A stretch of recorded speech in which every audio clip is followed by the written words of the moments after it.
Ini kisah seorang suami yang malam, yang sedang dilanda derita.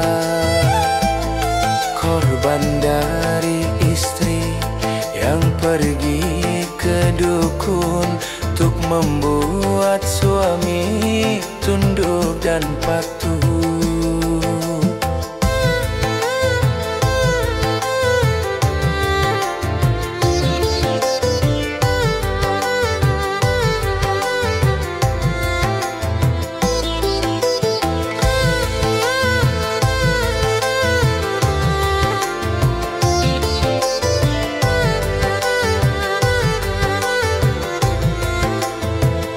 Namun sebaliknya, apa yang telah terjadi, murkanya ilahi telah menyiksa diri.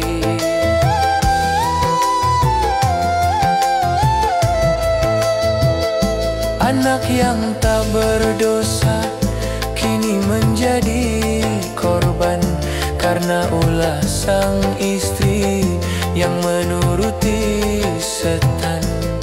Kasihan oh mereka, nasibnya oh mereka, kini yang terjadi hanya penyesalan. Kini yang terjadi hanya penyesalan.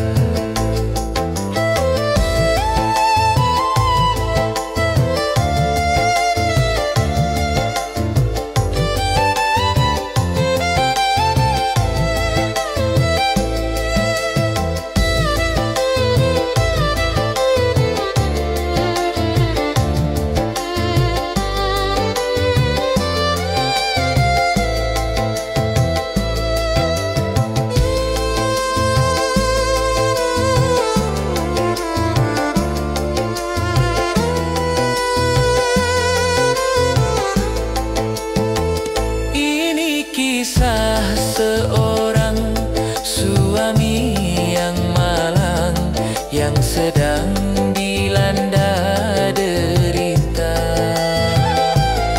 Korban dari istri yang pergi ke dukun untuk membuat suami tunduk dan patuh.